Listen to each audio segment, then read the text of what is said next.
Hey, welcome everybody. This is Tony at Vitia with our Vitia RV Rentals. Just want to do a quick video here real quick. It's right after the holiday, Thanksgiving. I got my RV out for rent. I've been doing it for about 6 months now, so I've been really enjoying the process, and now I'm even starting my own company, so I want to try to help you out in any way I can. If you're going to go at it on your own, depending upon you're watching this, maybe I've set up some franchises so people can help you out if you don't know how to do it.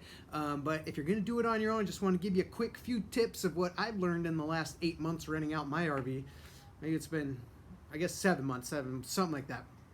But one of the major things I learned, because I do vacation rentals, is I learned people expect, the best now.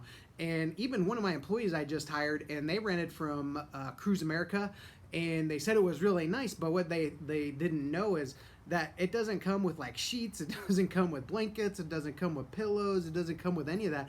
So my lady, Marissa, she had rented it to go to her family's house up in Idaho, and she didn't know it didn't come with any of that. She had to go to Walmart. She had to buy the blanket. She had to buy a sheet. She had to buy pillows. She had to buy kitchen stuff. She had to buy literally everything. The trip ended up costing her, for like a 4 or 5 night trip, like $2,000. So she was all about me now that we're starting this new company, to be able to have everything included. So if you're going to rent out your own RV, either as a business or as just for yourself for extra income, one of the things I want to stress is to make sure and have the proper stuff in there. And I would try to include as much as possible. You can upcharge it for it, of course, but and you can keep the upcharges low, like $5-10 here and there. But when I was doing my research, we went to Cruise America, and they charge, like, you can get like a package where you get a blanket and a towel and like a washcloth and something else. It was like $20 per person for the trip or something. I mean, but they just kind of nickeled and dimed you every which way. And I think one of the reasons that Airbnb is so popular and stuff is a lot of the homes on Airbnb include everything. And it's not like some of these budget motels, in the homes they have like towels and beach chairs and games and board games, and all that stuff is included in the rental. So I would take the same mindset as what's making these Airbnb rentals successful, and take that and apply that towards your RV. So the first thing you want to do is you want to make sure everything's protected and it's going to end up saving you money in the long run. So you're better off getting mattress protectors. They're usually anywhere from, $15 to $45, even if you get a really good one, 100 and something. But even the basic ones do a decent job, because in case somebody soils the bed or whatever. So you want to have mattress protectors. That way you don't have to steam clean a mattress. It's cheaper to buy the mattress protector one time in case, somebody has an accident, or their kids or whatever. So, or whatever happens, the dogs, there's all kinds of stuff that can happen. So you want to get a mattress protector for each bed in your RV. The ones that fold out, like the dining room tables and stuff, they're like plastic, not plastic, but like vinyl or whatever, so you don't really need to do it on those. But for the ones that are actual mattresses, you want to get those mattress protectors on there. And then you want to include a sheet set. And then I got like these really nice down alternative comforters from, I think, Costco or maybe Kohl's, and they're very reasonable, like $30 for a nice white down alternative comforter. I even get it washed every time, because the laundry service just picks it up, and they do everything by the pound, so it's only like $28. So I even get the mattress thing, and then I get a duvet cover so they don't ruin the mattress. Of course, pillowcases. So make sure every bed has at least 2 pillows. I put 4 pillows on the master bedroom, just because I noticed that's what Marriott does in the nicer hotels. So you want to give it that higher end feel that we all like when we go to a hotel. So I just try to come at it like how it is when I stay at a Marriott hotel. I'm a huge Marriott fan, and that's why my company, I want to be like the Marriott of RVs. That's kind of my goal. So I'm only taking like the newer, a little bit nicer RVs, and that have everything in them. So make sure you have pillows, and then you want to get kitchen utensils. I got a bunch of spices at the dollar store, which everybody appreciates. So I got like 8 or 10 different spices. Like a non-stick cook frying pan, another like a, what do you call it, like a pot.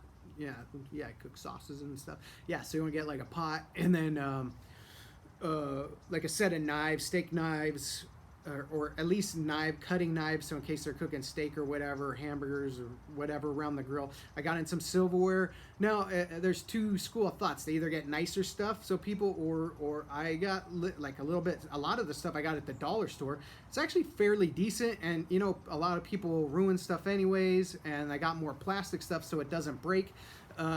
So that makes it easier for the guests, so they don't, you know, they're out camping, so I don't think they expect like fine china or anything, but that's up to you on how nice of plates you want to get, and then you got to think of them rattling around up there too, so that's why I went with plastic stuff. And then, you know, have some cups, have some, like, I got those thermoses for coffee that, you know, you unscrew the top, so I got some of those, like a little coffee maker. They're like $20. I put some board games in, some of my old board games like Trivial Pursuit, Clue, you know, whatever. I always put a deck of cards in there. I put some old magazines in there so they have something to read. I put like 4 or 5 different kinds of books in there, maybe 6 or 7 different kinds of books. I put like a couple extra blankets in there. I include 6 chairs with mine, 6 lawn chairs. But that's because mine sleeps 10, and then I charge for the extra 4. So it's kind of up to you on how you want to do it. But I would include enough for every, like if your sleep 6 or 8, I would include enough for 4 or 6. You know, just a little bit under your maximum capacity. So because you want to be able to upcharge some, but then you also want to make your rental appealing that everything's covered in it. Just don't try to charge a ridiculous price, because you can make up for it on volume. So instead of, oh, mine's got everything, I'm going to charge, you know, $300 a night when the market's only $220 a night. Well, if you charge $220 a night, but everything's included, and a lot of people's upcharging for everything, well, I'm sure you're going to get 2 or 3 more rentals throughout the year or more, which is more going to make up for that extra little money you would have made on a single rental, if that makes sense. So, you know, that you're better off keeping it at the lower price with everything, because then you'll beat the competition and you'll make it up on volume. So as long as you're making money, you're good.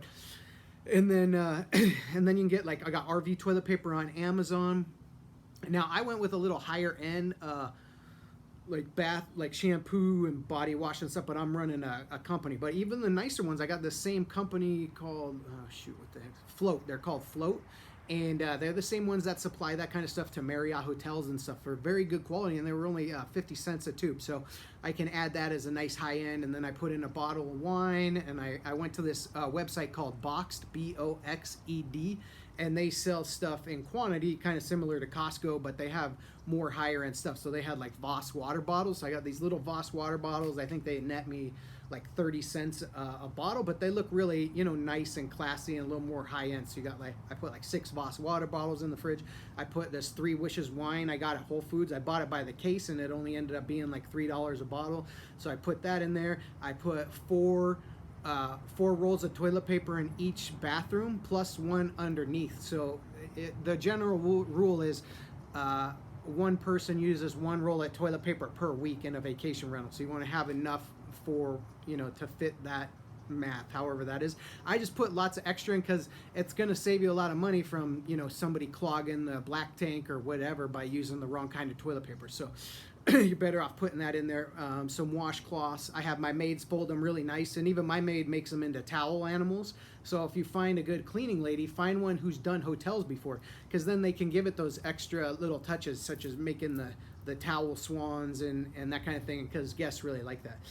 And then board games, blankets. I put like a badminton set that was like $10 or $20 I found on Amazon. A frisbee. A couple old mitts I had with a softball, like a wiffle ball I got at the dollar store, and everybody really seems to appreciate it. I put an Instapot. An Instapot's huge because a lot of people use them now. It's a great tool. My wife and I use it like 3 times a week now. So if you don't have an Instapot, you gotta go get one. They're great. And so you put that in there. That way they can cook it. Put a George Foreman grill in there. They can plug it into the outside. Doesn't have to hook to the propane, so it doesn't seem difficult. They're super easy for the cleaning ladies to clean because they're smooth tops. And they cook really good. I don't know if you ever used them. It cooks all the fat off, and they're just a great product. Let's see what else. I put a first aid kit. You know, got to have that. I think by law you have to have a fire extinguisher, which yours should already have in it. I put in a thing of fuses. I made like a little kit that we put underneath, and then I put an extension cord. I put fuses. I put like 3 flashlights. I put some disposable plastic gloves so they could clean the black tank. excuse me, I put a little toolkit in. I got for like 10 or $20. You can get a toolkit, you know, fairly cheap everywhere now. And let's see what else we got. And then one of those mats that goes outside in front of the steps, so people wipe their feet so they're not dragging all the mess back into the RV every time. And wireless router, that was a huge one. It was kind of expensive. It is like $50 a month, but everybody that I've had has really benefited from having that wireless router. Now I'm still trying to figure out how to charge for that, because the one Sprint plan was $30 a month for 10 gigabytes, and the $50 a month one was 50 gigabytes, so it was a considerable amount more. And some people use it a lot, some people don't, and then some people can hook up to the internet at the RV parks or Starbucks or whatever. But so I just got my own router, and then of course I price that into the price of the rentals. About people like that being able to have the wireless internet, because what I did is I put a Amazon Fire Stick on each of the TVs. So, or I put it on the 3 TVs. I put it on the one in the master, the one in the living room, and the one in the outside, and that way they can log into their Netflix, their Hulu, their Amazon Prime account, whatever, and that way you don't have to worry about paying for cable. You know, you just buy those things one time. They're like $30 or $40 if you get them on a special, and then they can watch whatever the heck they want. Most people don't even watch cable anymore. So, and if they do go to those RV parks, a lot of them do have cable anyways, and they just plug the cable into your RV. There's usually somewhere to plug it in, so they'll be good that way. But then otherwise, if you have the router and you have the Amazon Fire Stick, the kids can watch movies, Netflix, while they're driving down the road, which, I mean, how cool is that? And how good is that for reviews? And the more good reviews, and the better the reviews you get, the more rentals you get. The more rentals you get, the more money you make, you know? So that's what you want to try to do as much as possible. So my advice is try to think like a Marriott hotel. Try to put in everything you would want on your trip, or put in everything you're going to want on your trip and leave it in there, and you can use it for yourself if you want to make it nicer stuff. And just make sure and write out an inventory page so you know what's all in there. So when the guest checks out, you make sure and go through the inventory. You can do it right there with them. You can hire a person to do check-ins, check-outs like I did. I hired a handyman. I found a handyman's probably your best bet on getting somebody who will do the check-ins and check-outs for you.